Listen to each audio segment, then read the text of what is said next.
হরে কৃষ্ণ, সবাই কেমন আছেন? কৃষ্ণের কৃপায় আশা করি সুখে আছেন। আমার এই নারকেল ফাটানো দেখে তো মনে হচ্ছে যে নাড়ু তৈরি করব, কিন্তু আজকে তৈরি করব পুষ্পান্ন। গোবিন্দর মহাপ্রসাদে তৈরি হচ্ছে আজকে পুষ্পান্ন। এখানে আমি একটা নারকেল ফাটিয়ে নিয়েছি, ফালি করে দেখিয়ে দিলাম। এভাবে আমি চিকন চিকন ফালি করে নিব। আর সামান্য 2 থেকে 3 কাপের মতো দুধ আমি লেবু দিয়ে ছানা কেটে রেখেছিলাম। এগুলো এখন সামান্য একটু আটা দিয়ে আমি বল বল তৈরি করব। হাতের মধ্যে যাতে লেগে না যায় একটু ঘি নিয়ে নিচ্ছি। আমি ছোট ছোট বল বল তৈরি করব, ছানার বল, যেটা আমার পুষ্পান্নতে সবচাইতে বেশি সুস্বাদু আর পুষ্টিগুণের কাজ দেবে। যাই হোক, আমার এই বল বলগুলো করে নেওয়া হয়ে গেছে। এরকম আমি 20 থেকে 25টা বল করে নিয়েছি কাজু বাদাম, পেস্তা বাদাম। কাজু বাদাম আর পেস্তা বাদামটা দুফালি করে নিয়েছি ছোটো বাটির অল্প করে কিছু মটরশুঁটি, নিয়েছি 2টো গাজর। গাজরটা আমি এভাবে গ্রেট করে নিব, কারণ এভাবে গ্রেট করে নিলে অনেক বেশি সুন্দর লাগে পুষ্পান্ন বা পোলাও বা গাজরের হালুয়া তৈরি করতে গেলেও এটা কিন্তু খুব ভালো কাজে দেয়। আমার এই যে গ্রেট করা হয়ে গেছে, আমি এখানে চালটা ধুয়ে ঝরিয়ে নিব জল। এখানে আমি কালকেই তৈরি করে রেখেছিলাম পনির, আর এখানে দিয়েছি বাদাম, কাজু বাদাম, পেস্তা বাদাম। আর এখানে আমি চালের উপরে দিয়ে দিচ্ছি কিছু 3 চামচ পরিমাণ ঘি আর হলুদ মাখিয়ে নিয়ে রেখে দেবো এটা 15 থেকে 20 মিনিটের জন্য। মাখানো হয়ে গেলে আমি চলে যাচ্ছি চুলার প্যানে, দিয়ে দিচ্ছি গরম তেলে কাজু বাদাম, পেস্তা বাদাম, নারকেল, কিচমিচ ভালো করে লাল লাল করে ভেজে রেখে আমি এটাকে তুলে রাখবো। এটা আমার পরবর্তীতে কাজে দিবে, কারণ পুষ্পান্নতে শেষে আমি এটা ব্যবহার করব। তারপর এখানে ছোট ছোট করে ছানার যে বলগুলো করে রেখেছিলাম সেটাও আমি এখন এর মধ্যে ভেজে নিব। এটাও লাল লাল করে 2 বার করে ভেজে নিব। মানে আমার এখানে 25টা, তাই খুব আস্তে জালেই ভেজে নিচ্ছি। এত তাড়াহুড়া নেই, খুব আস্তে আস্তেই আমি সব করে নিচ্ছি। আর যারা খুব বেশি সদস্যর জন্য তৈরি করতে চান তারা 100টা চাইলে বল তৈরি করতে পারেন। এখানে ফোড়নে দিয়েছি আমি কালিজিরা, জিরা, দারচিনি, এলাচ, শুকনা মরিচ, লবঙ্গ, তার মধ্যে একটু সামান্য হিং। এর মধ্যে দিয়ে দিচ্ছি চালটা, মানে আগে থেকে ঘি আর হলুদ দিয়ে মেখিয়ে রেখেছিলাম, সামান্য লবণও ছিল এখানে।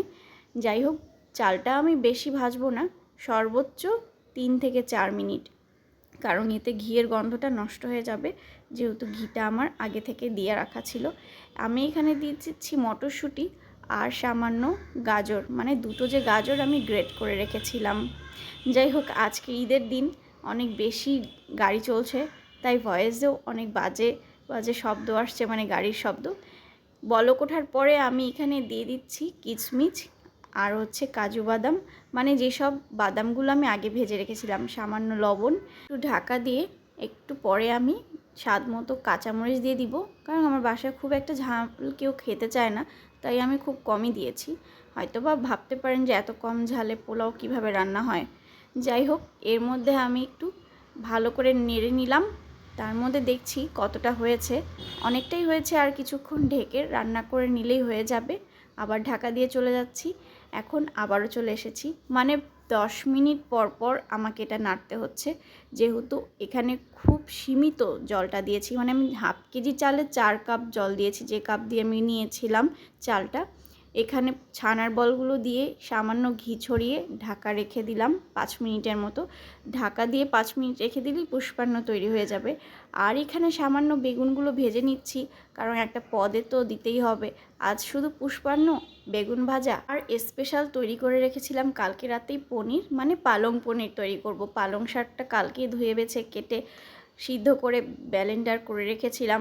এই যে দিয়ে দিচ্ছি ফোড়নে জিরা, পালং শাক আর কাঁচামরিচ, ভালো করে নাড়াচাড়া করে শাকটা ভেজে নিব। পরিমাণ মতো লবণ, হলুদ আবারও ভালো করে ভেজে নিব, মানে যতটা ভাজা হয় আর কি। দিয়ে দিচ্ছি আদা জিরা, আর এখানে টমেটো করে রেখেছিলাম গ্রেট, মানে ব্লেন্ডারে করে রেখেছিলাম আর কি। তারপরে একটু ঢাকা দিয়ে আবারও শাকটা ভালো করে ভেজে নিব, যেহেতু শাকটা সিদ্ধ ছিল, ব্লেন্ডার ছিল, ভাজা একটা তো দরকার আছে। দিয়ে দিচ্ছি পরিমাণ মতো, মানে হাফ কাপ টক দই, তার মধ্যে একটু গরম মশলা গুঁড়া, ভালো করে নাড়াচাড়া ঢেকে দিয়ে আবারও ভালো করে নাড়াচাড়া করে নিচ্ছি। এখন দিয়ে দেবো পনিরের টুকরাগুলো। মানে পালং শাকটা যত বেশি কষানো হবে, কালারটা আস্তে আস্তে পরিবর্তন হবে, একটা সুন্দর হালকা কালার যখন চলে আসবে সবুজ থেকে, তখনই পালং শাকটা কিন্তু একদম রেডি, মানে পালং পনির রেডি। তৈরি করছি আমার প্রিয় গোবিন্দের জন্য ভোগের থালা।